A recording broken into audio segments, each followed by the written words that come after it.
Assalamualaikum warahmatullahi wabarakatuh. Halo guys, kembali lagi bersama saya Bobi Heron dan kita akan kembali mengomentari video dari di Juli yang berjudul Kasihan Dokter Kaisa Gani disesatkan Umi Handono. Kita langsung tonton video guys, itu akan kita komentari.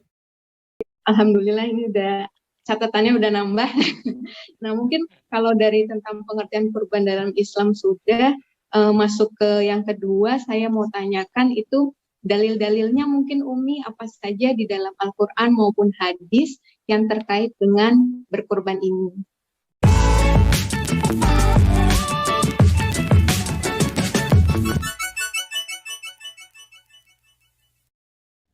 Shalom saudaraku, salam damai sejahtera di dalam kasih Kristus. Berjumpa lagi dengan saya, Didi Juli. Kita akan belajar berapologetika bersama-sama di channel ini. Di momen Idul Adha ini pasti banyak sekali orang-orang yang membahas video tentang pengorbanan Nabi Ibrahim atau Abraham. Siapa sih sebenarnya yang dikorbankan? Ishak kah, Ismail kah, atau domba kah, atau yang lain kah gitu ya. Nah, bertepatan juga hari ini tadi saya melihat video ada beberapa mualaf berkumpul membahas tentang kurban gitu ya. Siapa sebenarnya yang dikurbankan? Nah, saya melihat ada momen ketika Dr. Karissa Grani bertanya kepada Umi Irena Handono mengenai dalil korban di dalam Al-Quran dan juga dalam hadis. Tapi menariknya jawaban dari Umi Irena Handono ini justru menyerempet Alkitab, lebih banyak bercerita dari Alkitab. Ini guys ya, ini udah sering saya sampaikan di video-video sebelumnya ya. Umat Islam itu wajib percaya kepada kitab-kitab yang ditentukan oleh Allah. Ingat, kitab-kitab itu bukan hanya Quran, tapi selain Quran ada Taurat, Zabur, Injil. Itu ada di mana? Di Alkitab gitu. Jadi kalau kami mengambil sumber dari Alkitab yang di dalam itu Taurat, Zabur, Injil, yang mana juga itu membahas tentang Nabi Ismail, Nabi Ibrahim, dan Nabi Musa, Yesus, dan lain sebagainya, maka sah-sah saja, karena itu adalah bagian dari iman kami, yaitu percaya pada kitab-kitab yang turunkan sebelum Quran. Jadi bukan suatu hal yang Anda katakan menyerempet gitu. Dan tapi kalau Anda bahas Quran itu baru aneh, karena Al-Quran kan bukan termasuk dalam iman Anda gitu kan. Dan menurut dia, sebenarnya yang dikorbankan adalah Ismail, bukan Ishak. Sebelumnya mari kita melihat cuplikan sedikit saja dari video ini. Alhamdulillah ini udah catatannya udah nambah. Nah mungkin kalau dari tentang pengertian kurban dalam Islam sudah masuk ke yang kedua, saya mau tanyakan itu dalil-dalilnya mungkin Umi apa saja di dalam Al-Quran maupun hadis yang terkait dengan berkurban ini. Ya, terima kasih. Insya Allah kalau kita meneliti dan membaca dengan seksama, antara lain di dalam surat Ibrahim. Dan ini, aku ikhlas, ini Pharaoh of Egypt yang menyatakan. Aku ikhlas, putriku, Pharaoh of Egypt, menjadi budak di negerimu, daripada menjadi princess di negara yang lain. Yang ngomong adalah Pharaoh of Egypt. Berarti siapa yang memberi dia sebutan budak? Ayahnya. Karena kerendahan hatinya. Karena lapangnya dada. Jadi ayahnya tahu konsekuensi. Kalau dia diserahkan kepada, putrinya diserahkan kepada Nabi Ibrahim, maka karena mereka bukan satu rumpun yang sama, mereka bukan dari suku yang sama, maka bisa-bisa dia menjadi budak. Dianggap seperti itu. Kedudukan kelasnya berbeda, bukan princess lagi. Tapi apa kata Pharaoh of Egypt? Aku ikhlas ya jadi budak di negerimu daripada menjadi princess di negara yang lain.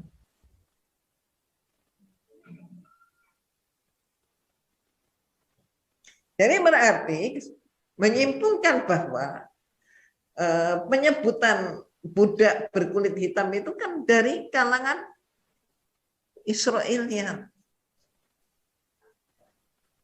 Nah, apapun lah itu ya, ada perbedaan pendapat di sini. Apapun lah itu. Bahkan nampak sekali yang disebut sebagai anak tunggal, anak sulung, ya karena faktor ini. Dan bahkan kemudian di dalam Bible dikatakan seorang anak laki yang lakunya seperti keledai liar. Siapa dia? Nabi Ismail. Nabi Ismail dikatakan dalam Bible seorang anak laki yang lakunya seperti keledai liar. Video ini panjang sekali ya, tapi momen Dr. Karissa Grani bertanya kepada Umi Irena Handono itu mulai menit ke 27 sampai 47. Nanti saya cantumkan link dari video dari channelnya Pak Donditan. Jadi Bapak Ibu teman-teman bisa melihat sendiri lengkapnya jawaban dari Umi Irena Handono mengenai kurban, siapa yang sebenarnya dikurbankan dan apa dalilnya. Menarik sekali. Jadi menurut cerita Umi tadi itu sebenarnya ada sumber bahwa Hagar atau Siti Hajar ini sebenarnya adalah princess dari Faraoh atau anak putri dari Fir'aun yang diberikan kepada Ibrahim atau Nabi Ibrahim menurut versi Islam gitu ya, sebagai apa ya, tanda ikatan persahabatan lah ya. Jadi sebenarnya dia bukan budak, yang menjadikan dia budak adalah orang Israel sendiri. Ada kata budak gitu ya. Di Alkitab sih tidak dijelaskan siapa sebenarnya Hagar ini, apakah dia putri dari Firaun atau tidak. Kalau dari putri dari Firaun tentu tidak mungkin dia menjadi seorang budak. Yang kedua, ya di ini kurang, literasinya kurang guys ya. Itu kita bisa temukan ya, itu di literatur Yahudi dan Islam guys.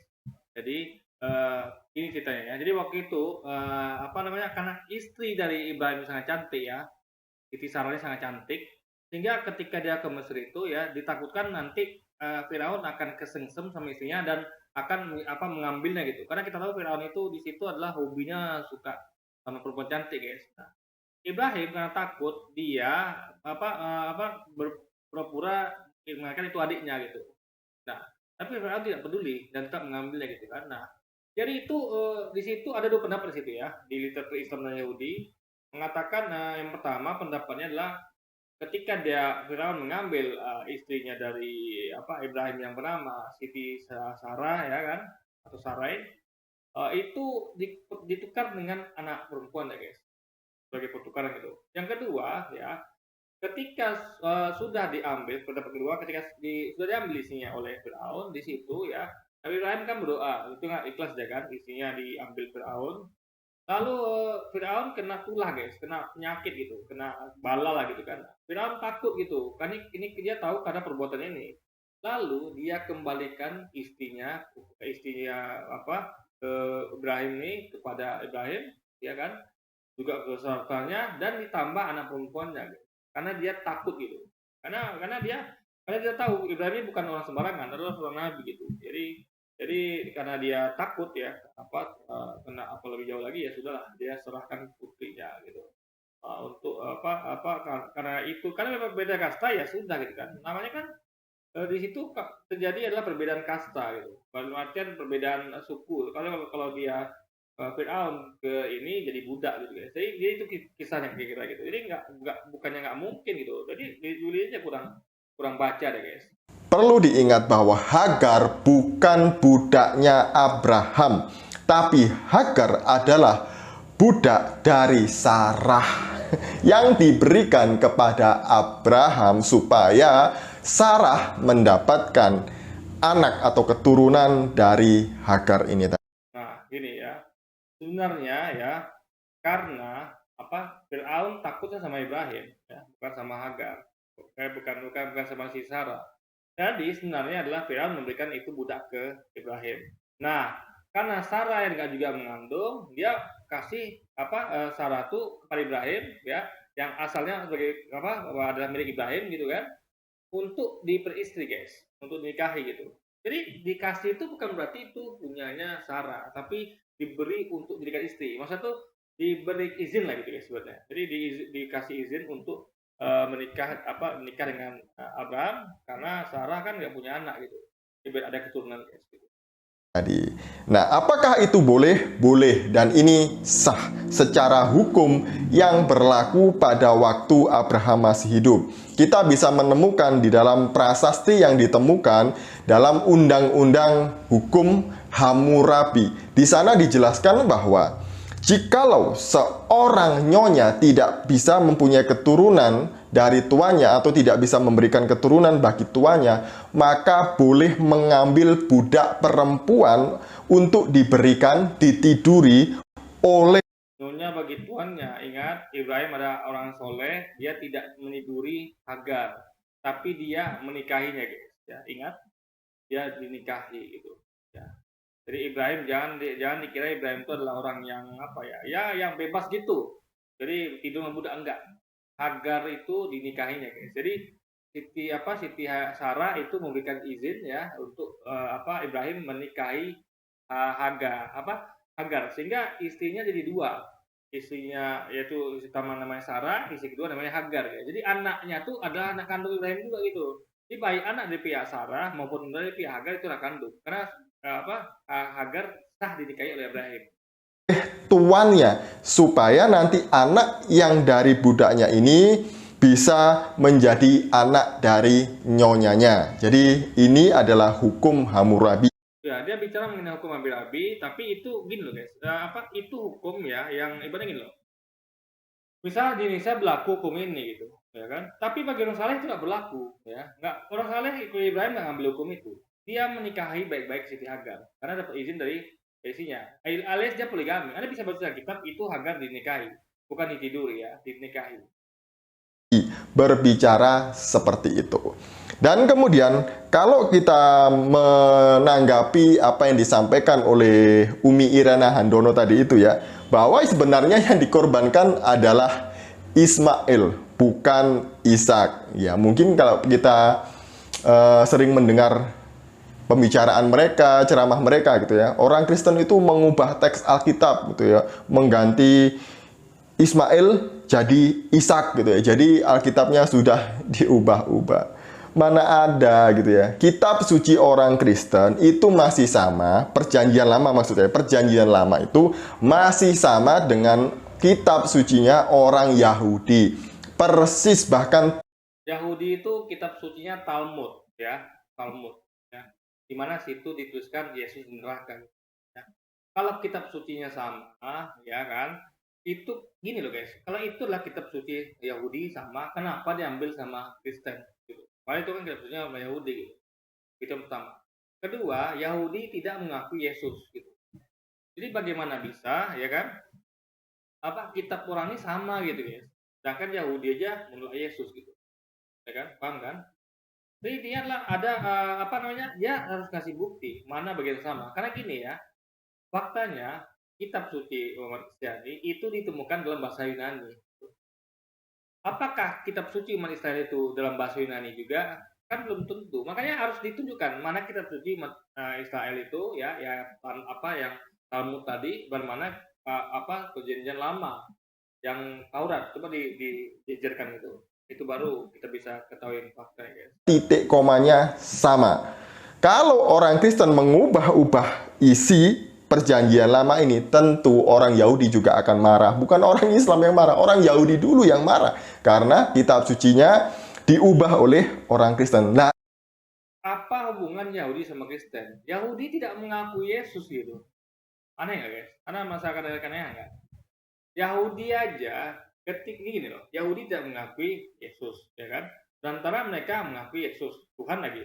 Apa Yahudi terima kalau kitab suci mereka diambil oleh Kristen, dipakai? Kan enggak kan? Ngerti nggak? Mereka aja nggak mengaku Yesus gitu. Nah itu logika harus dipakai guys. ini masih sama bunyinya sampai sekarang itu Umi ya. Nah, kalau kita melihat di dalam Kejadian 17 ayat 18 sampai 21, dan Abraham berkata kepada Allah, sekiranya Ismail diperkenankan hidup di hadapanmu. Tetapi Allah berfirman, tidak, melainkan istrimu Sarahlah yang akan melahirkan anak laki-laki bagimu, dan engkau akan menamai dia Ishak. dan aku akan mengadakan perjanjianku dengan dia menjadi perjanjian yang kekal untuk keturunannya. Tentang Ismail, aku telah mendengarkan permintaanmu, ia akan kuberkati, kubuat beranak cucu dan sangat banyak. Ia akan memperanakkan 12 raja dan aku akan membuatnya menjadi bangsa yang besar. Tetapi perjanjianku akan kuadakan dengan Ishak yang akan dilahirkan Sarah bagimu tahun yang akan datang pada waktu seperti ini juga. Kejadian 17 ayat 18 sampai 21, Tuhan berfirman kepada Abraham bahwa yang menjadi anak perjanjian antara Allah dengan Abraham bukan Ismail, tapi Ishak. Nah, nih ya, dia nggak baca sebelumnya. Kita sampaikan guys, kita lengkap bacanya. Ada ayat sebelumnya yang dia nggak bacain. Nih, saya udah tunjukkan. Waduh, wajah saya ngalangin ya, ntar misalnya nih. Ini kita baca lah ya kira-kira ya, mana ya?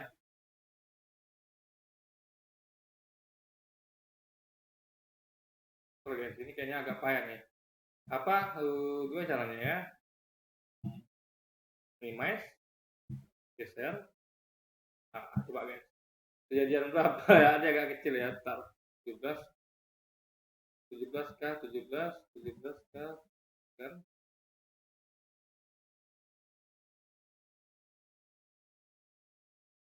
Ntar ya.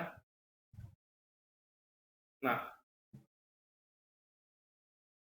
coba ya. Ini perjanjian Tuhan dengan Ismail.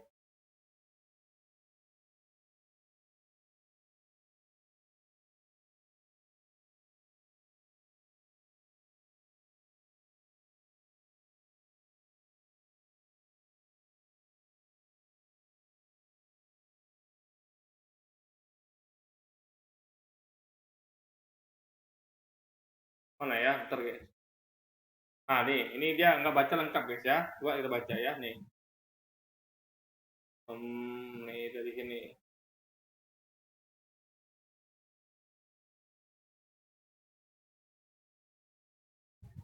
Nih. Di sini kita nampak ada perbedaan guys. Ya, coba ada berbeda ya nih.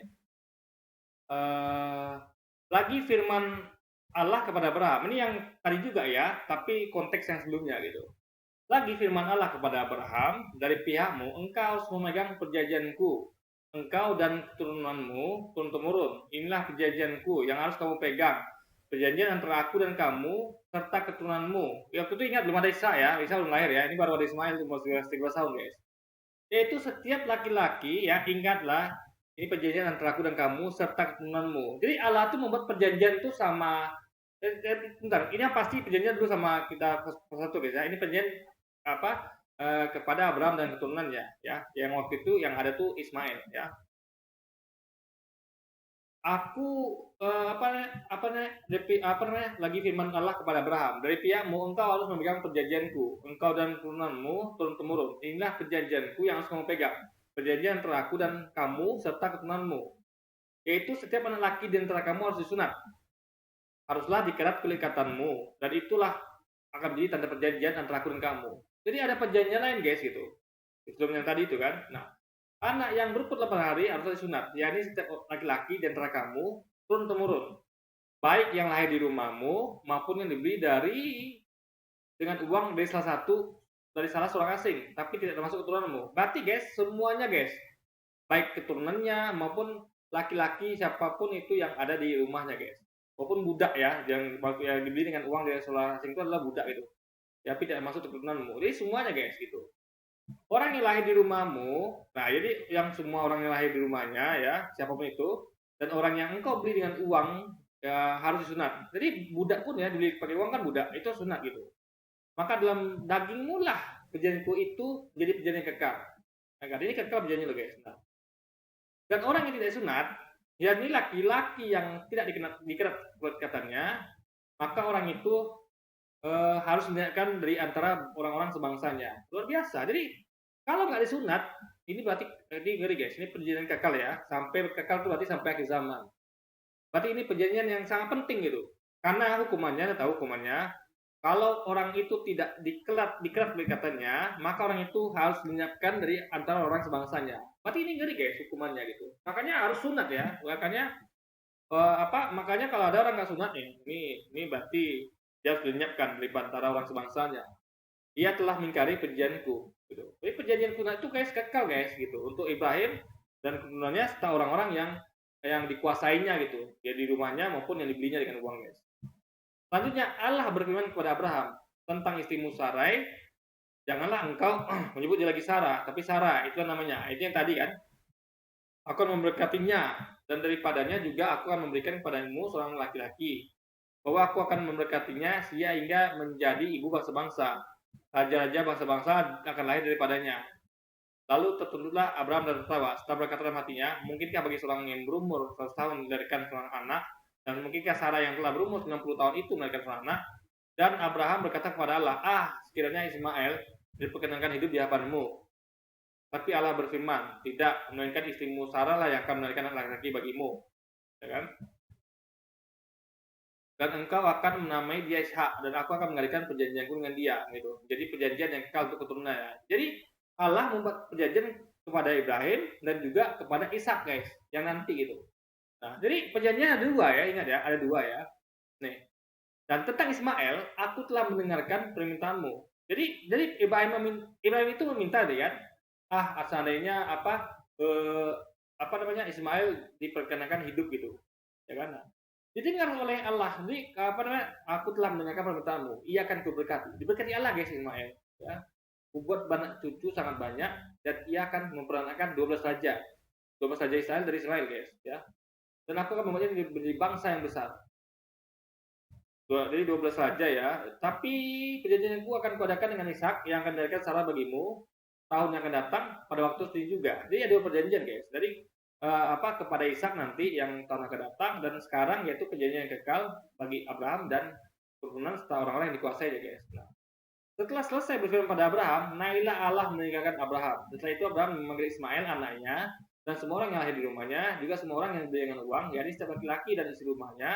Lalu ia mengerat kulit kata mereka pada hari itu juga, seperti yang telah difirmankan Allah kepadanya. Abraham berumur 99 tahun ketika dikerat ikatannya, dan Ismail anaknya berumur 13 tahun ketika dikerat ikatannya. Pada hari itu juga Abraham dan Ismail anaknya disunat, dan semua orang dari isi rumah Abraham baik yang lahir di rumahnya maupun dibeli dengan uang dari orang asing bersama dengan dia. Jadi perjanjian ada dua, perjanjian ya terhadap Ibrahim dan keturunannya, yaitu perjanjian sunat gitu kan, dan Allah juga memberkati Ismail gitu. Jadi sama-sama guys posisinya gitu. Jadi Ismail ini ya dianggap memang juga anaknya Ibrahim juga. Makanya Ibrahim meminta kan gitu. Nah, karena gini, kenapa Ibrahim harus meminta ya? Karena dia mikir anak ini kan istrinya ini kan asalnya budak gitu. Ya kan? Budak. Karena kan ketika Firaun ngasih ke dia ya, itu kan posisinya jadi turun jadi budak gitu. Dianggap budak sama orang Israel. Kenapa? Bukan dari sukunya gitu, dari orang lain gitu kan. Nah, jadi karena posisinya sebagai budak itu, makanya dia merasa orang-orang sekitar itu tidak lebih menghargai anak dari Siti Sarah guys gitu, karena Sarah kan bukan budak gitu. Nah, makanya Allah mengabulkan permintaan Ibrahim gitu guys. Jadi Ismail diberkati dan akan dibuat beratus sangat banyak, dan bahkan dia akan memperanakan 12 raja guys. Jadi posisi Ismail juga istimewa gitu, sama yang Isa. Kemudian kita ke pasal 21 ayat 8 sampai 12. Abraham mengusir Hagar dan Ismail. Bertambah besarlah anak itu dan ia disapih. Lalu Abraham mengadakan perjamuan besar pada hari Ishak disapih itu. Pada waktu itu Sarah melihat bahwa anak yang dilahirkan Hagar, perempuan Mesir itu bagi Abraham, sedang bermain dengan Ishak, anaknya sendiri. Sebentar, saya berhenti di sini dulu sebelum saya menjelaskan lebih lanjut. Kata sedang bermain dengan Ishak itu dalam bahasa aslinya, saya tidak menjelaskan panjang lebarnya ya, singkat saja. Dalam bahasa aslinya itu Ismail merendahkan, melecehkan, membuli, berbuat tidak senonoh kepada Ishak. Jadi Sarah marah dan menyuruh Abraham untuk mengusir Ismail dan ibunya. Jadi itu kenapa Ismail dan Hagar diusir. Ini guys ya, bukan apa-apa. posisi Hagar ini kan adalah seorang budak gitu, ya kan? Meskipun dinikahi gitu kan. Nah, yang kedua, karena Sarah dia kan nanti bakal melahirkan anak, sehingga dia cemburu ya, cemburu kalau dekat nanti main sama nama Ishak, nanti dia takutnya nanti karena kan dia pengen tentu sebagai istri yang bukan dari budak asalnya ya, istri yang pertama gitu, dia tentu pengen anaknya diistimewakan gitu. Makanya jadi nggak heran kalau Sarah punya sifat kayak cemburu gitu. Dan seperti ego gitu ya, makanya diusir guys. Jadi dia nggak suka kalau anaknya main dengan Ismail gitu guys. Kemudian pada ayat 10, berkatalah Sarah kepada Abraham, usirlah hambamu perempuan itu beserta anaknya, sebab anak hamba ini tidak akan menjadi. Nah, ingat, kan ingatnya jelas ini yang seperti saya katakan tadi kan. Kenapa Sarah mengusir Hagar dan Ismail? Karena sebab anak hamba ini tidak akan menjadi ahli waris bersama-sama dengan anak Ishak gitu. Anak hamba, anak budak ini guys itu loh guys. Jadi walaupun dia istri Abraham, tapi tetap dianggap budak gitu guys. Padahal kalau dalam seharusnya kalau dinikah itu nggak budak lagi gitu kan. Nah, itu berarti Sarah cemburu kepada Hagar guys. Itu aja poinnya gitu. Dan di sini nggak ada dikatakan Ibrahim tidak senonoh pada dari Ishak, nggak ada. Itu duluan yang dibuat-buat gitu. Yang sebenarnya jadi adalah anak hamba ini yaitu Ismail tidak akan jadi ahli waris bersama-sama dengan anak Ishak. Jadi Sarah ingin monopoli. Jadi yang boleh jadi ahli waris ada Ishak. Padahal Ismail juga anak kandungnya dari Abraham karena lahir dari darah dia juga. Jadi Ismail dan Ishak ini sama-sama darah Ibrahim. Tapi Sarah mau monopoli karena itu dia cemburu karena Hagar cuma istri kedua dan lagi dia tuh adalah budak gitu. Meskipun asalnya dari putri Firaun gitu. Nah, jadi itu asalnya guys. Jadi dia mau monopoli anaknya menjadi keturunan Abraham. Padahal tadi Tuhan kata Tuhan tadi ya, akan memberkati Ismail ya, akan menjadikan keturunannya banyak dengan cucu banyak dan jadi 12 raja gitu. Jadi Allah memberkati Ismail ya, dan juga akan mengadakan perjanjian pada Ishak gitu. Nah, itu perjanjian itu yang kita belum tahu guys gitu. Tapi faktanya adalah Ismail tetap Allah muliakan karena Ibrahim yang minta itu. Karena Ibrahim tahu posisi anaknya ini yang Ismail ini adalah budak, jaga budak oleh orang Israel. Padahal istrinya juga gitu, istri keduanya gitu kan, dinikahi sah gitu. Nah, makanya dia takut anaknya nanti kenapa ya. Makanya dia minta anaknya juga dilakukan sama dengan Ishak. Makanya Allah katakan, aku minta permintaanmu, akan memberkati dia dan menjadikan dia anak-anaknya nanti menjadi 12 suku yang besar gitu guys. 12 raja guys dari kerajaan besar gitu kan. Ahli waris bersama-sama dengan anakku Ishak.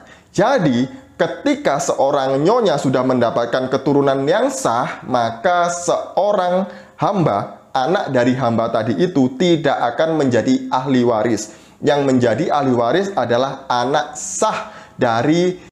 Kalau namanya Ibrahim menikahi Hagar itu sah guys ya, itu sah gitu, sama-sama anak.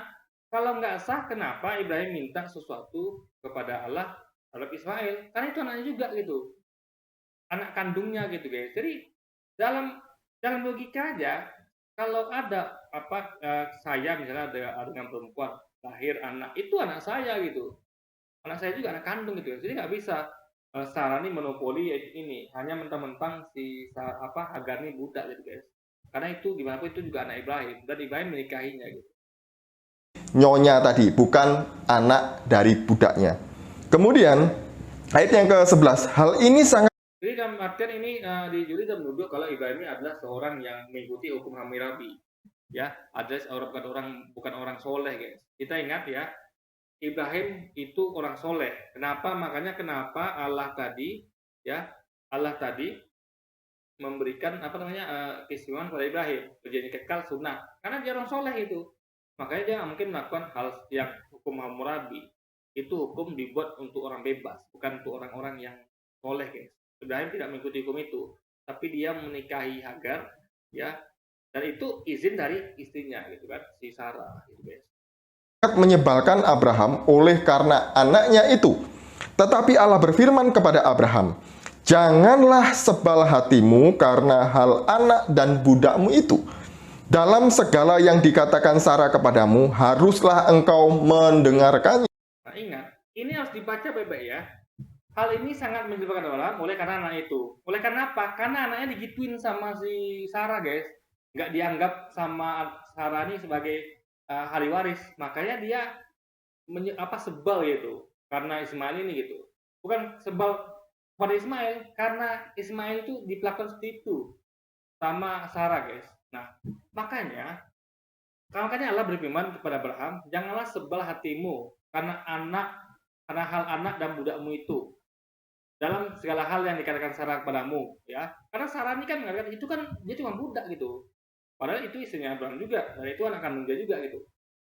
Tapi apa namanya? Allah ya, itu dia malah membujuk Ibrahim. Ya, kan Ibrahim merasa, itu kan anak kandungku juga gitu kan. Aku menikahi budak itu gitu. Ya kan? Menikahi pun itu tetap anak kandungnya karena lahir dari hasil dari dia gitu. Jadi kan darah itu kan diambil dari bapak gitu, ya. Misalnya bapaknya misalnya sama siapa gitu kan, tetap itu anak bapaknya gitu kan. Nah, darah daging dari Ibrahim. Nah, dalam segala yang dikatakan Sarah kepadamu, haruslah engkau mendengarkannya, sebab yang akan disebut keturunanmu ialah yang berasal dari Ishak gitu. Nah, jadi dari sini kita melihat sepertinya makanya saya dari sini guys, kok bisa Allah itu ya, Tuhan itu di sini malah berbuat diskriminasi gitu, ya kan? Dia malah mendukung tindakan monopoli dari Sarah yang ingin monopoli anaknya. Jadi anak ini ingin jadi ahli waris tunggal. Padahal Ibrahim nggak setuju gitu, karena Ibrahim merasa Ismail juga anaknya. Maka tadi Ismail minta dan dikabulkan oleh Tuhan. Dia akan menjadikan keturunan yang banyak dan 12 raja keturunan dari Ismail, guys, gitu loh. Ya. Sebab yang akan disebut keturunanmu ialah yang berasal dari Ishak. Tuhan menegaskan kepada Abraham bahwa yang akan disebut keturunannya bukan Ismail, anak dari budak, tapi dari Ishak, anak dari istri sahnya, yaitu dari Sarah. Kemudian lanjut ke Kejadian pasal 22 supaya kita mempunyai cara pandang yang luas mengenai cerita ini, cerita korban ya. Siapa sebenarnya yang dikorbankan, Ishak atau Ismail. Nah, pada Kejadian 22 ayat 2, firman-Nya, ambillah anakmu yang tunggal itu yang engkau kasihi, yakni Ishak, pergilah ke tanah Moria dan persembahkanlah dia di sana sebagai... Ingat ya, logika sana ya.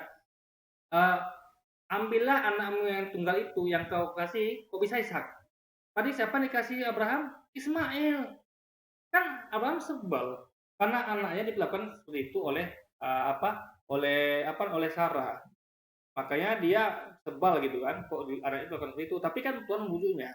Ingat tadi Tuhan membujuknya, dengarkanlah istrimu, karena yang jadi keturunanmu nanti siapa? Anak dari Ishak gitu. Ingat, jadi anak yang dikasih sama Ibrahim itu adalah Ismail ya, bukan Ishak. Kenapa? Karena Ismail adalah anak pertama, anak sulung, guys. Anak sulung itu lebih dikasih daripada anak bungsu. Dalam artian kalau dalam ahli waris itu anak sulung yang megang gitu. Saya punya anak sulung dan anak sulung saya yang akan jadi penerus saya karena dia adalah yang tua gitu, guys. Nah, itu. Ini aneh kalau dikatakan sini Ishak gitu. Ya. Ya, Ishak gitu. Ini aneh, guys. Ya kan? Lalu dikatakan ambillah anakmu yang tunggal itu, ya. Ambillah anakmu yang tunggal itu, yang engkau kasihi, ya. Ini agak aneh nih, guys, ya. Kok bisa dikatakan anak tunggal? Sementara, ya, anaknya ada dua, guys, Ismail dan Ishak. Itu Anda bayangkan, anaknya Ismail dan Ishak, gitu. Dua, tadi anaknya bukan tunggal, gitu, ya kan? Yang penting itulah, guys. Ini di sini ada sesuatu yang aneh, gitu. Ya, kalau dikatakan ini Ishak, nanti ada lagi nanti ntar ya.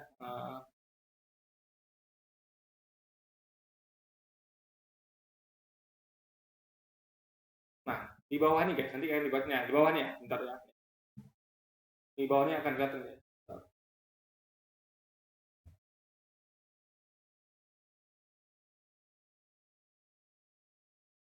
Nah ini, ayat namanya ya. Lalu Abraham mengambil kayu untuk korban bakaran itu dan memikulkannya ke atas sebuah Ishak. Ishak kan masih kecil gitu kan. Kok bisa ya kayu untuk korban bakaran dipikulkan ke atas bau Ishak gitu. Kok bisa coba? Ishak tuh kecil guys. Bala Abraham yang membawa api dan pisau gitu. Kok bisa? Kan terbalik. Kalau anak kecil ya, anak kecil ingat tadi Ismail ya, sebelum Ishak lahir ya, dia itu 13 tahun. Yang mana dia itu disunat ya, 13 tahun ya. Dia 13 tahun. Jadi apalagi ini, dia tentu lebih besar lagi gitu. Karena tadi kan main-main sama Ishak dia. Nah, mungkin umurnya udah 17 atau berapa tahun gitu. Nah, karena ini Ishak kan masih kecil harusnya guys gitu. Ya. Karena periode dari ke sini kan nggak jauh gitu. Coba ya, tahun-tahun berikutnya gitu. Nah, berarti tahun berikutnya itu berarti bukan sampai belasan tahun atau puluhan tahun gitu. Dekat jaraknya guys gitu. Nah, bagaimana bisa anak kecil seperti Ishak dipikulkan ke atas bahunya itu kayu untuk korban bakaran. Bagaimana bisa coba logikanya? Ya, saya orang tua. Ya, saya mau pergi untuk mempersembahkan anak saya ini kepada korban bakaran gitu. Apa yang saya lakukan? Anak kecil ini, ya kayunya saya bawa gitu. Karena dia masih kecil guys gitu. Kayunya saya bawa, api pisau saya bawa semua. Anak saya ya, itu nggak akan karena dia masih kecil. Dia akan paling ikut saya aja gitu. Gitu guys. Jadi jelas ini bukan Ishak ya. Karena logikanya aneh nih guys ya. Kok bisa anak sekecil Ishak gitu yang tadi itu yang baru lahir gitu kan. Masa tuh bukan baru lahir juga, masa tuh bermain-main dengan Ismail gitu kan. Dia masih tuh guys, belum besar lagi. Sudah dipikulkan di atasnya tuh bahunya itu kayu untuk korban bakaran guys. Ini jelas sekali ada miss di sini gitu. Nah, juga yang tadi ini yang pertama ini kan, anak dikasih dia adalah Ismail karena Ibrahim protes kan, dia kan protes 2 kali, dia meminta terus dari Ismail, lalu Allah kabulkan ya, Ismail akan diberkati segala macam gitu kan. Nah, yang kedua juga juga dia sebel gitu karena anaknya dipergituin sama anak istrinya, digituin sama Sarah. Makanya dia sebel, tapi Allah bujunya sekali lagi. Dengarkanlah istrimu, gitu. Dengarkanlah Sarah gitu. Nah, itu poinnya guys. Sebagai korban bakaran pada salah satu gunung yang akan kukatakan kepadamu. Jadi peristiwa korban, Abraham disuruh untuk mengorbankan anaknya yaitu Ishak. Peristiwa ini terjadi setelah Ismail dan Hagar diusir dari rumahnya. Ingat itu ya. Nah, kapan waktunya? Itu kan berarti si Ishak masih kecil. Ya tidak begitu. Alkitab tidak menceritakan setiap hari bagaimana Abraham, Ishak, kemudian Sarah kehidupannya, tidak diceritakan per hari gitu ya. Tapi ini ya bersingkat-singkat per kejadian gitu ya. Tapi kalau menurut ayat ini Ishak sudah besar. Apa tandanya? Ayat yang ke-6. Lalu Abraham mengambil kayu untuk korban bakaran itu dan memikulkannya ke atas bahu Ishak. Anaknya sedang di tangannya, di bawahnya api dan pisau. Ini kejadian nggak jauh dari yang tadi guys ya, nggak jauh dari tadi. Coba kita cek ya, kejadian 22 ya. Karena nggak ada cerita di situ. Mana ya, kejadian 22. Ini berapa tadi nih? Kita terpaksa buka nih guys. Nah, kejadian 22. Ini 17 tadi kan, 17 yang ini. Oke, ini 17. Oke, sekarang kita coba dengan 18 ya, 18. Dan 18 guys. 22 langsung ya, 22.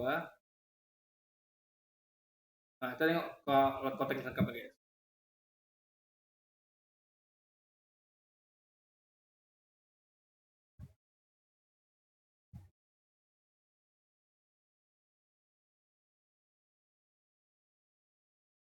Berarti yang yang 11 guys.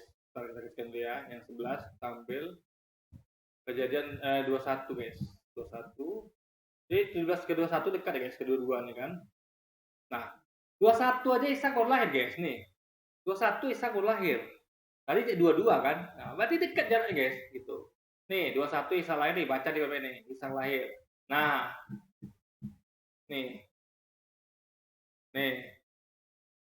Nah, dia menyunatkan Ishak ketika anaknya itu berumur 8 hari, seperti diperintahkan Allah kepadanya. Adapun Abraham berumur 100 lebih gitu kan. Nah, nanti bentar ya. Nah, bertambah besarlah anak itu dan dia disapi. Ingat, disapi guys. Ya, dia disapi alias baru dilepaskan dari susu gitu guys. Nah,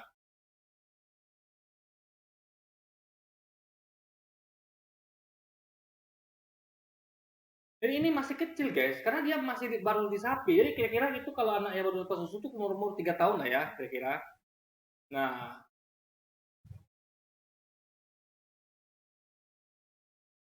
coba ini ada aneh nih guys ya, bentar.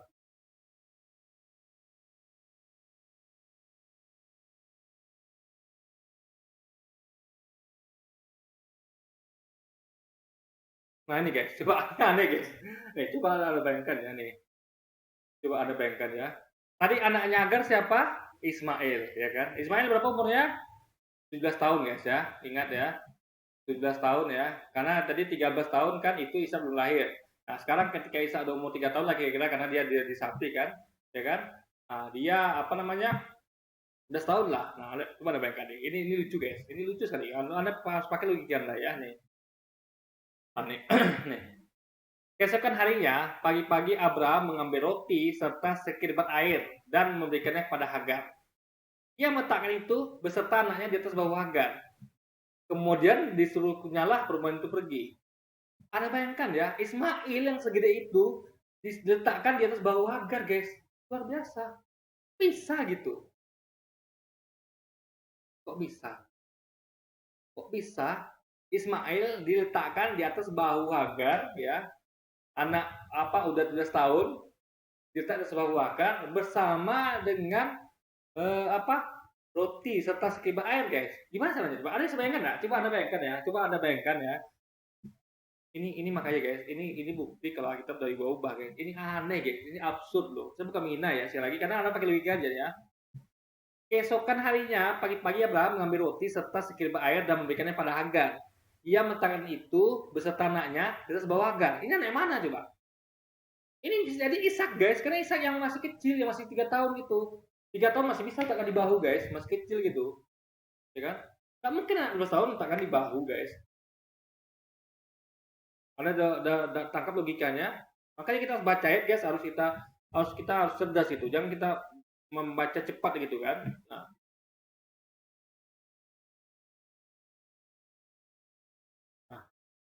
Nih. Maka pergilah Hagar dan mengembara di padang gurun berseba. Ketika air yang ditiba itu habis, dibuangnya lah itu ke bawah semak-semak. Gimana dibuang Ismail ke bawah semak-semak guys? Coba. Ismail tuh nggak bisa dibuang, dia udah besar guys. 12 tahun gitu Ismail ingat Ismail tadi ya sebelum Israel dia udah disunat umur 13 tahun. Waktu ini dia berarti kalau udah sapi sisak dia berarti umurnya udah 12 tahun.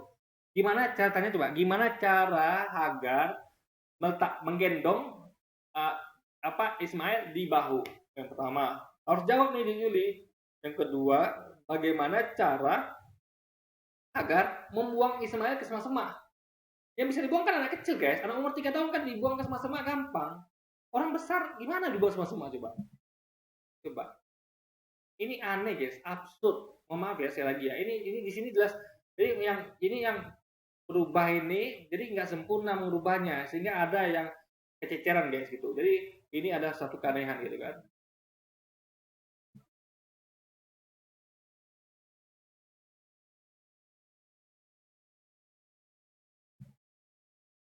Nah, ini makin absurd ya guys nih.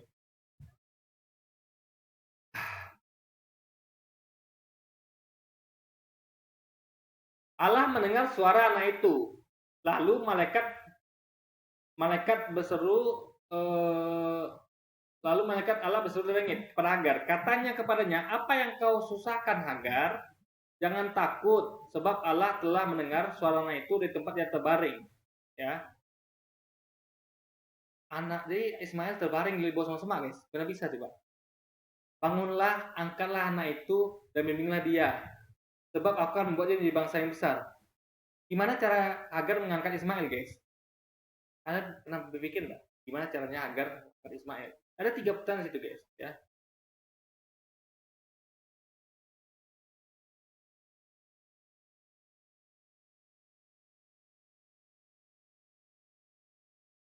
Ini kayaknya udah nggak ada lagi ini. Oke.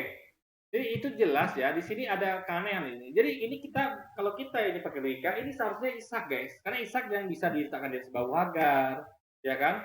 Lalu apa namanya?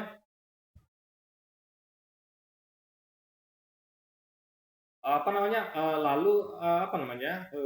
Yang di apa lagi ya? Yang dilempar, dibuangin ke semak, itu anak kecil guys, gitu. Nggak mungkin Ismail yang sudah dewasa gitu. Ini besar dugaan ini ada Ishak gitu.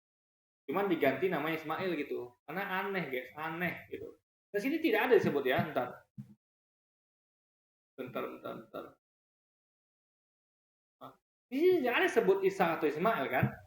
Tapi dari ininya, ini jelas anak kecil, dan ini kuat dugaan adalah ini adalah Ishak, bukan Ismail, karena dia nggak mungkin diangkat sama Hagar, nggak mungkin di apa namanya nggak mungkin diletakkan di bahu sama Hagar, nggak mungkin juga buang ke sama semak guys. Bawa semak itu nggak mungkin karena dia dewasa kan, udah 17 tahun kayak kita guys.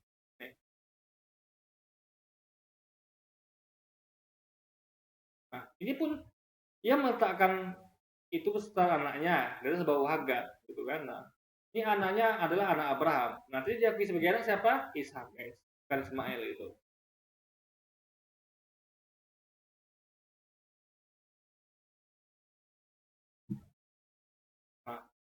Di sini jelas nih, tapi keturunan dari hambamu itu juga akan buat menjadi satu bangsa, karena ia pun anakmu. Jadi dari ayat ini kita ketahui kalau Ismail itu juga dianggap Tuhan tetap diakui sebagai anaknya Ibrahim guys. Jadi baik Ishak maupun Ismail itu tetaplah anak dari Ibrahim. Ya Allah katakan di sini ya. Tapi keturunanmu dari hambamu itu, yaitu Hagar, juga akan kubuat menjadi suatu bangsa, karena ia pun anakmu gitu. Ini sekali jelas ini, gak ada anak tunggal guys, gak ada ya. Berarti di sini Allah itu ya mengakui kedua-duanya, baik Ishak maupun Ismail gitu. Berarti apa namanya? Berarti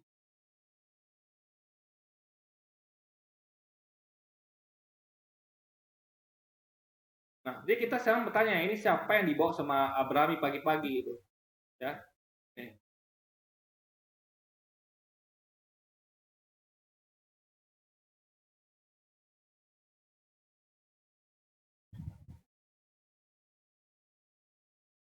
Nah, jelas guys ya. Nah, sekarang kita coba yang lihat ayat tadi ya. Ayat berapa tadi? Yang berikutnya. Bentar, kok malah nutup. 22 ya. Kita akan bongkar semua guys.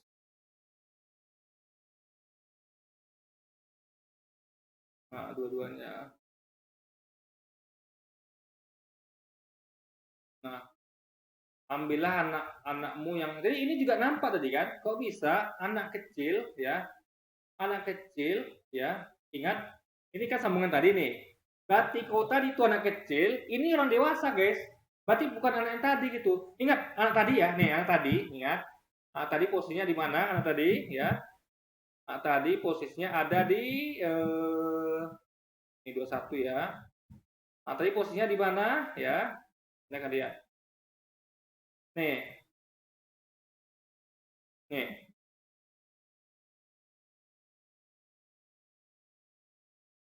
Lalu Allah membuka mata air Hagar, sehingga ia melihat sebuah sumur. Ia pergi mengisi kirbatnya dengan air, kemudian diberinya anak itu minum. Allah menyertai anak itu, sehingga ia bertambah besar, ia menetap di padang gurun dan menjadi seorang pemanah. Ya. Maka tinggallah ia di padang gurun Paran, dan ibunya mengambil seorang istri baginya dari tanah Mesir. Makin aneh guys, makin aneh ya. Ini makin aneh ya. Berarti dia bertambah besar di situ gitu, ya kan? Bertambah besar di situ sehingga dia punya istri ya. Jadi apa tambah istri? Jadi gini, logikanya ya. Kalau begini jadinya kita berdasarkan ini ya, berdasarkan tulis ya. Nih, tadi gini. Hagar itu membawa anak kecil. Kenapa? Ini nggak sebut nama ya, itu apakah itu Ismail atau Ishak?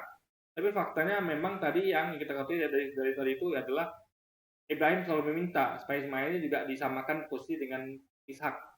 Maka Allah mengabulkan. Katanya kan Ismail akan diberkati dan dibuat keturunannya akan jadi raja, 12 raja gitu. Nah, bahkan diakui juga sebagai anak sama Allah kan, ya. Karena keturunan dari hambamu itu juga akan buat menjadi suatu bangsa, karena ia pun anakmu. Jadi sama-sama diakui ya, jadi nggak ada anak tunggal gitu.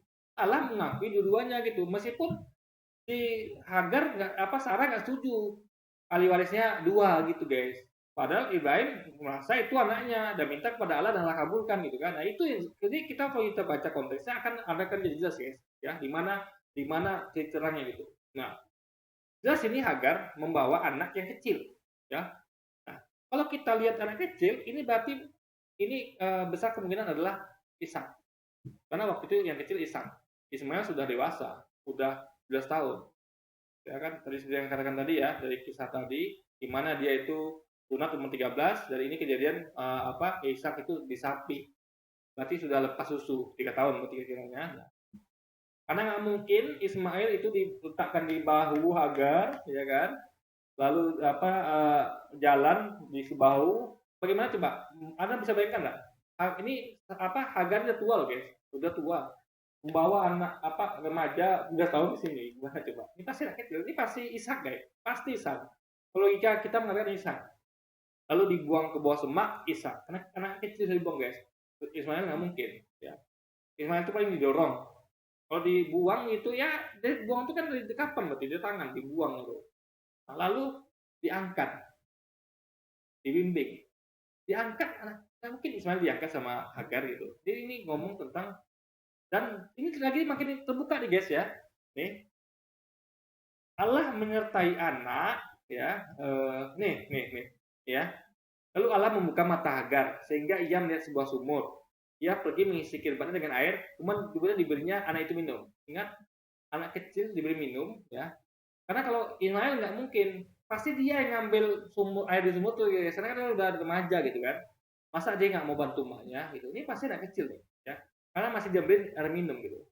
Nah, Allah menyertai anak itu sehingga yang tambah besar. Berarti kan dia sebenarnya belum besar, masih kecil guys. Itu berarti Ishak gitu. Ya. Lalu ia menetap di padang gurun dan menjadi seorang pemanah gitu. Maka ia tinggalnya di padang gurun Paran dan ibunya mengambil seorang istri baginya dari tanah Mesir. Berarti ini Ishak sampai besar di padang gurun pasir ya, Ishak ini. Berarti Hagar ini membawa bukan anaknya, tapi di bawah Hagar adalah Ishak. Di Alkitab ya, kita baca Alkitab ya. Nah, kita langsung lompat ke ini guys, ke dua-dua tadi. Jelas ya, ini nggak mungkin Ismail guys. Ini pasti Ishak kalau kita pakai logika ya. Nah, mana nih ceritanya guys? Ceritanya, aduh. Bentar ya, mana ceritanya? Oh nih. Nah, sekarang kita ke dua-dua guys. Semuanya agak lama guys ya, karena terus terang kita harus baca konteks lengkap guys. Jadi kita nggak bisa hanya kayak dia cuman ini aja kan, dia nggak tampilkan semuanya guys. Kita buka semuanya. Nah ini makanya sini aneh ketika dikatakan ambillah anakmu yang tunggal itu gitu, ya kan? Ini agak aneh.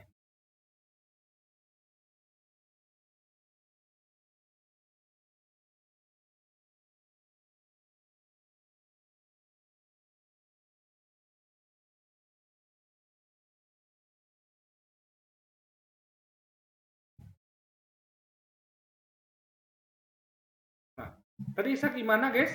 Ishak di mana? Ya, ini kita tutup ya. Udah jelas ya sekarang ya. Tadi Ishak di mana?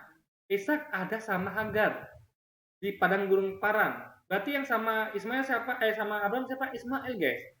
Berarti yang dibawa ini sebenarnya Ismail ya. Yang dibawa ini Ismail gitu. Ya kan? Yang dikasih siapa tadi? Ismail. Karena Ibrahim sebel gitu anak digituin kan? Ya kan? Bisa jadi dia menyuruh Hagar untuk bawa Ishak gitu. Kenapa? Karena dia nggak suka Ismail itu digituin itu. Maka disuruhnya Hagar bawa Ishak anaknya. Biar Ismail yang jadi tinggal di situ gitu. Kan? Nah, jadi yang dikasih dia jelas Ismail bukan Ishak gitu. Ya kan?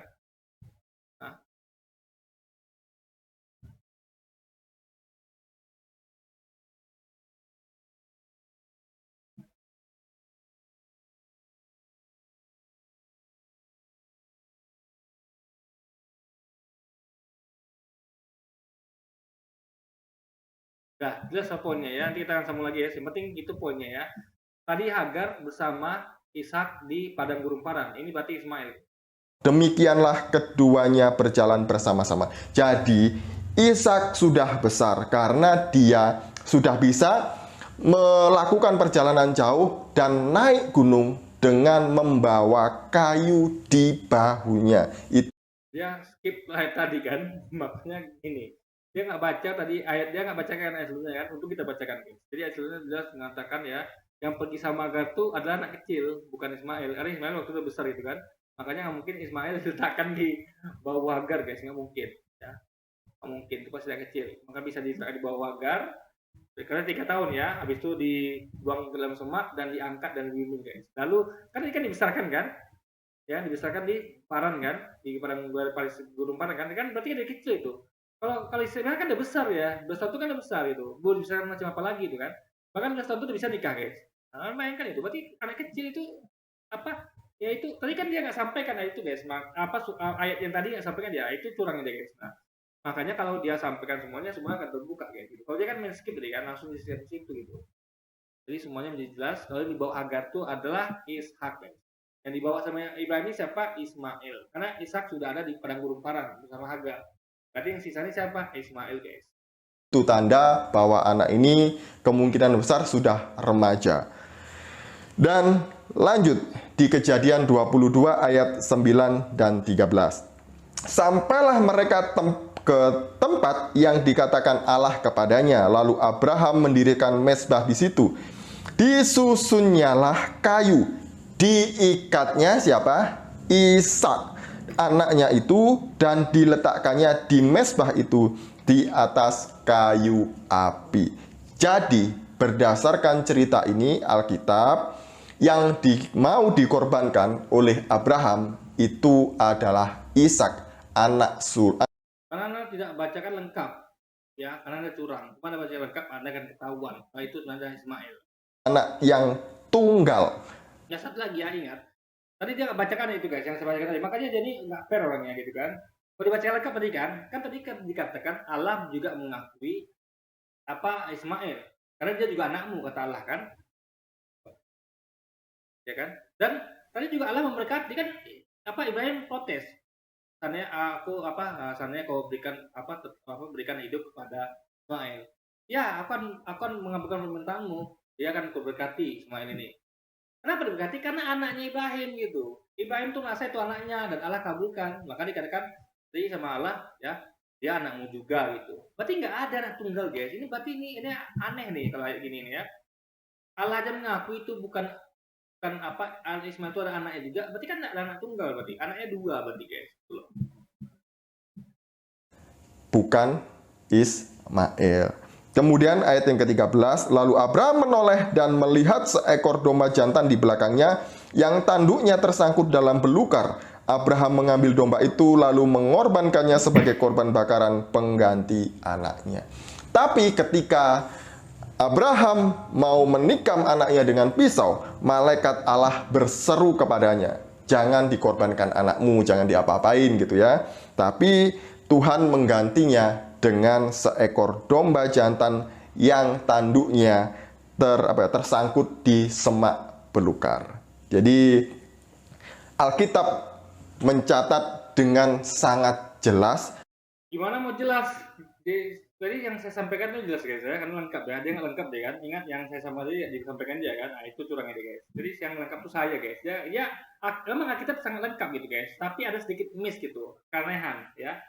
Ya keanehan ya, kok bisa dia tidak tunggal padahal Allah mengakui anaknya juga itu Ismail, berarti anaknya 2 gitu. Dan Ibrahim pun protes dia karena dia kesal anak digituin kan sama Sarah, karena Sarah ini abangnya dia merasa mentang-mentang dia dikasih keturunan sama Allah, dia mengkek guys, sehingga dia mengusir Sarah dan mengusir Hagar dan anaknya karena gara-gara Ismail main sama sama Ishak. Nah itu adik Ibrahim, adik Ismail juga kan. Ini loh guys logikanya. Saya punya istri pertama, lalu istri pertama saya belum melahirkan nih, lalu saya diizinkan nikah sama istri pertama saya sama budak itu istri saya. Nah meskipun itu bukan istri saya ya, meskipun ya anggaplah bukan ya, itu tetap anak saya kalau dapat dari apa tadi guys, anak saya, anak kandung saya karena dia anak saya gitu kan. Nah, Ya saya marah kalau seandainya Sarah mengusir itu dan ini agak realistis. Berarti kan saya merasa ini Sarah kok sifatnya seperti itu gitu kan. Ya. Anak kandung saya 2, nah makanya ya bapak yang baik, karena kita akui Ibrahim adalah orang yang baik, yang soleh, beriman. Dia pasti akan senang abang main sama adiknya gitu. Saya juga akan senang ketika anak dari istri kedua saya ya itu main sama anak istri pertama saya gitu, adiknya gitu kan. Ini abangnya, adiknya. Senang dong kita gitu. Jadi ketika malah diusir sama Sarah, ya, jadi saya nggak senang. Saya malah sama siapa? Sama Sarah. Kok kamu gitu? Ini kan istriku juga, ini kan anakku juga gitu. Nah makanya tapi Allah berusaha menenangkan istri Ibrahim tadi katanya kan. Jadi dengarkan istrimu gitu. Apa sesungguhnya apa namanya katanya keturunanmu hanya Ishak gitu. Nah, tapi kan anehnya guys, kok bisa berubah lagi? Berikutnya dikatakan apa Ismail juga anakmu gitu. Jadi ini ada keanehan gitu. Jadi kok bisa Allah itu berubah gitu. Karena katanya dia bunyi Ibrahim yang mengatakan sungguh keturunanmu adalah dari keturunan Ishak gitu. Tapi kok dia mengatakan kalau Ismail juga anakmu gitu. Jadi ini kan aneh. Itu karena lagi juga kan anak tunggal gitu. Tapi kalau anak dikasih kita tahu yang dikasih Ibrahim adalah Ismail. Karena tadi dia marah ya, kesel dia karena Sarah berlaku tidak adil kepada anaknya Ismail nih guys gitu. Hanya karena Ismail main-main sama Ishak, diusir sama Sarah gitu. Dia nggak rela gitu. Ya kok kejam kali gitu kan. Hanya karena main-main sama anaknya, mentang-mentang Sarah ini takut nanti jadi 2 ahli warisnya. Dia nggak setuju, dia mau monopoli guys. Dia mau hanya Ishak aja jadi ahli waris gitu. Nah itu guys. Jadi padahal dulu dia kasih izin Hagar untuk menikahi Ibrahim gitu kan, punya anak dari Hagar. Coba namanya kan sakit lah wanita gitu-gituin. Ya. Ada wanita dikasih izin nikahilah. Kan ini Anda tahu film-film banyak guys, sinetron guys. Ya kan, di mana ada disuruh nikah karena dia mandul gitu kan, disuruh nikah sama ini. Tiba-tiba udah punya anak, anaknya mau diusir sama istrinya. Karena dia berubah pikiran dan cemburu. Padahal kan dia nyuruh gitu guys. Dia nyuruh dia kan. Nah, itulah. Jadi di sini kita tahu Sarah ini ada sedikit melakukan kesalahan guys. Dan itu makanya mungkin Ibrahim melihat ya, daripada nanti Ismail ini anak yang dikasihnya itu digituin ya, makanya sudahlah bawa aja lah yang Ishak ini gitu sama Hagar gitu kan. Jadi karena kalau Ismail ini kan nggak bisa diapa-apain itu, karena yang lemah kan itu guys, yang lemah itu kan adalah Hagar gitu. Kalau Ismail kan dia kuat, udah dewasa gitu kan, udah 12 tahun gitu, jadi agak susah bagi Sarah untuk mengusir Ismail gitu. Tapi kalau Hagar kan karena posisinya adalah budak, mesti gampang gitu. Makanya udahlah bawalah anak ini yaitu Ishak, karena memang itu jelas usianya masih kecil karena dibalikan ke bahu gitu kan. Itu jelas bukan Ismail tapi adalah Ishak guys. Runtut sangat terperinci kisah ini. Nggak mungkin. Iya, tapi dia tidak sampai terperinci gitu. Kisah itu terperinci meskipun ada sedikit keanehan ya. Jadi saya sampaikan kan, tapi dia nggak sampaikan guys, dia nggak sampaikan rincian itu, dia potong-potong aja kan, di skip dia kan, itu jadi di Yuli ini dia memang politiknya guys, politiknya memang gitu. Jadi kalau dia sampaikan konteksnya kita nggak ngerti, ada keanehan di situ. Mungkin dia pastinya dia nih, kalau dia udah baca dan dia merasa keanehan, dia nggak mau tampilkan di sini. Atau mungkin dia nggak tahu gitu kan, nah tapi dia adalah, kalau saya yakin dia tahu itu, cuman dia takut keanehan itu bongkar ya, karena saya udah bongkar tadi, makanya dia nggak di skip sama dia guys. Mungkin yang mau dikorbankan oleh Abraham adalah Ismail, karena Ismail bukan anak Abraham yang sah. Memang Ismail adalah anak Abraham, tapi itu dari budak. Ketika Sarah mendapatkan anak, maka hak waris, hak kesulungan itu gugur dari Ismail. ada aja jelas tadi Allah juga mengakui kan kalau Ismail juga anaknya itu, dan Ismail Ibrahim juga nggak setuju anaknya digituin kan, marah dia kan, kesel dia kan. Ibrahim aja maunya Ismail gitu guys, makanya disuruhnya Hagar bawa Ishak gitu, karena Ishak masih kecil gitu kan. Bagaimana dengan cerita di dalam Al-Quran? Menurut buku ini, buku yang sempat saya posting di YouTube kemarin itu, buku tulisan Mas Taufik Hidayat, judulnya Dialog Teologis Kristen Islam Mewujudkan Relasi Damai Antar Umat Beragama. Menurut buku ini, penulisnya ini adalah seorang muslim, seorang sarjana ilmu agama Islam jurusan tarbiyah. Ini bukan orang Kristen yang nulis ya. Apa yang dikatakan oleh buku ini?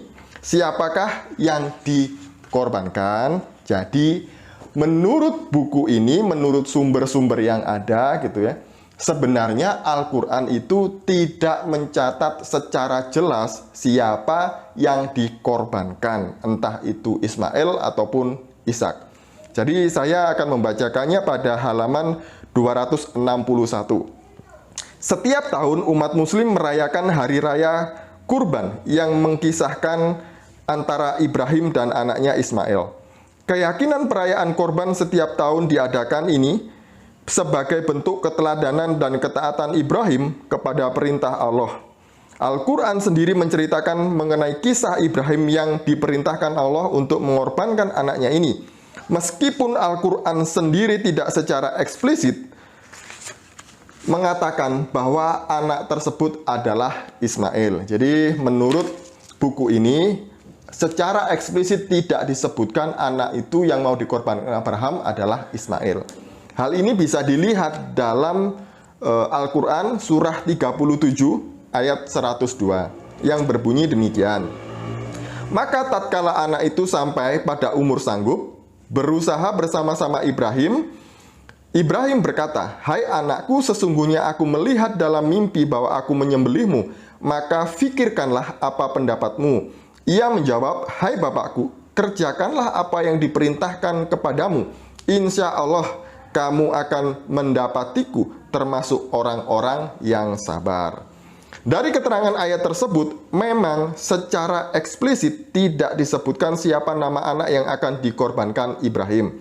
Tetapi dalam kalangan umat muslim secara umum anak tersebut diyakini adalah Ismail.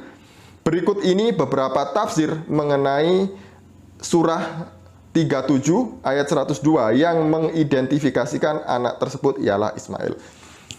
Sebenarnya di dalam Islam sendiri ada dua versi ya. Ada yang mengatakan Ismail, ada yang mengatakan Ishak. Namun tafsir Quran awal banyak yang mengatakan yang akan dikorbankan oleh Abraham adalah Ishak, bukan Ismail.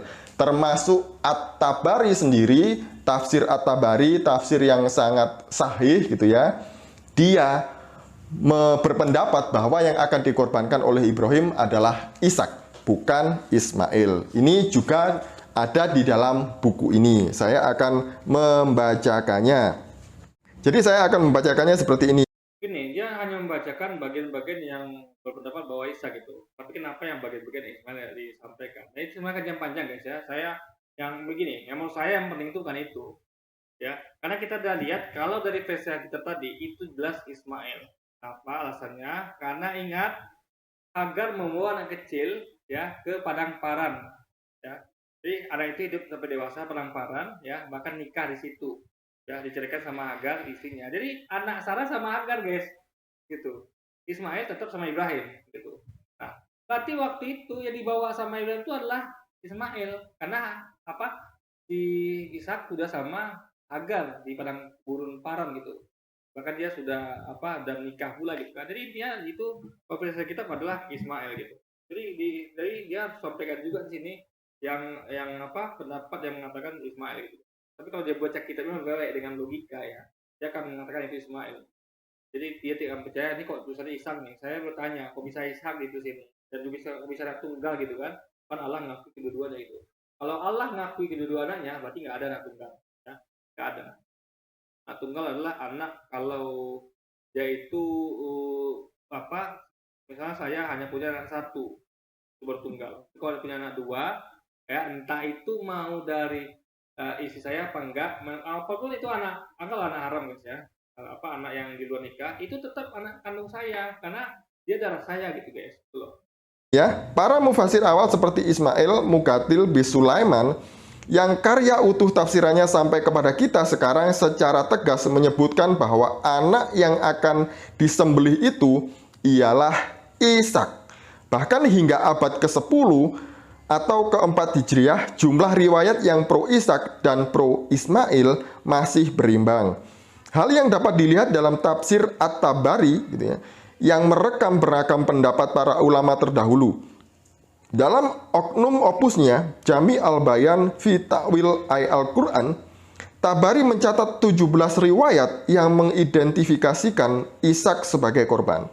Dari sekian riwayat tersebut, misalnya terdapat pernyataan para sahabat dan tabi'in yang menyebut al-sabih huwa Ishak, yang disembelih ialah Ishak. Pada sisi lain, Tabari menyebut ada 24 riwayat yang pro Ismail, termasuk pernyataan yang dinisbahkan pada Nabi Muhammad. Yang menarik ialah Tabari sendiri memilih pendapat yang mengakui Ishak sebagai korban. Jadi menurut buku ini 17 yang mengakui Ishak, 24 Ismail. Riwayatnya Ismail, guys. tafsir awal Al-Quran itu sebenarnya yang akan dikorbankan oleh Abraham adalah Ishak, bukan Ismail. Baru setelah itu muncul tafsir kemudian, yaitu yang dikorbankan adalah Ismail. Nah, sebenarnya mereka juga bingung apakah Ishak atau Ismail. Nggak bingung, ini biasa ya. Dalam apa? Yang penting itu adalah bukan itu, guys. Yang penting itu adalah ya, ini kan kenapa ada pembaruan? Karena di sisi lagi, guys, penelitian tuh, kalian tahu nggak update penelitian? Ya, kita dulu mengatakan ya apa namanya Islam datang dari saudara Arab. Ternyata ditemukan penelitian kalau Umar udah sampai ke sini, guys, ke Indonesia, langsung kalifat sini untuk menyebarkan Islam itu kan. Jadi penelitian selalu berkembang gitu. Dahulu itu belum ditemukan ini, tiba-tiba ditemukan ini. Jadi biasa gitu, guys. Jadi apa namanya? Yang namanya penelitian itu akan berkembang. Jadi diupdate lagi. Yang ibaratnya yang tafsir yang makin apa, yang makin inilah, yang makin mendekati kebenaran. Kenapa? Karena masih dikaji terus itu. Masih dikumpulkan bahan gitu kan. Nah, makanya sama kayak kemarin tuh apa ya?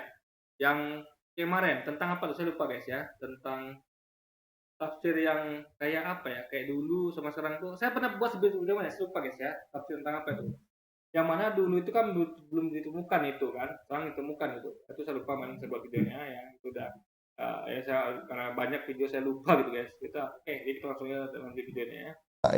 Tapi yang pasti di dalam Alkitab itu diceritakan dengan sangat jelas. Ya, tapi Anda tidak menampilkan dengan jelas gitu kan. Anda skip gitu. Yang ayat yang justru yang pentingnya tidak Anda tampilkan, yaitu anak kecil itu yang dibawa itu adalah Ishak, bukan Ismail. Jadi yang sembelih itu adalah Ismail ya. Cuman namanya itu bikin Ishak gitu. Makanya kalau kita baca itu, guys, nggak bisa baca Ishak oh iya ya gitu. Kita harus teliti. Ishak tapi kok dia kan tadi di padang paran gitu kan sama Hagar gitu.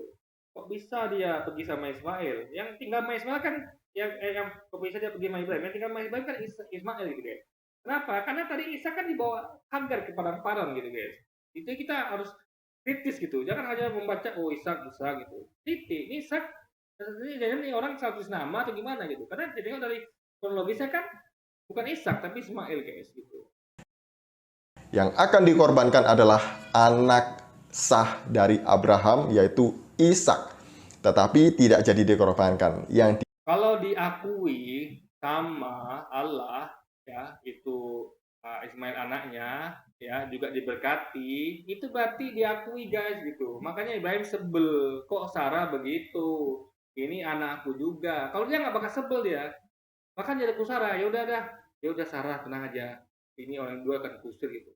Tapi tidak, guys ya, yang di bawah Hagar adalah anak kecil yang diletak di bahunya. Nggak mungkin Ismail yang udah gede diletak di bahu, guys. Itu pasti saat umur 3 tahun gitu kan, yang masih mungkin duduk di bahu diletakkan di bahunya Hagar, guys. Nggak mungkin ada. Coba inilah siapa ya, saya aja lah, terus lagi dia coba saya anak 11 tahun siapa ya, umur saya 38, 11 tahun itu berarti besar siapa ya, ya kira-kira sebesar siapa lah gitu, guys.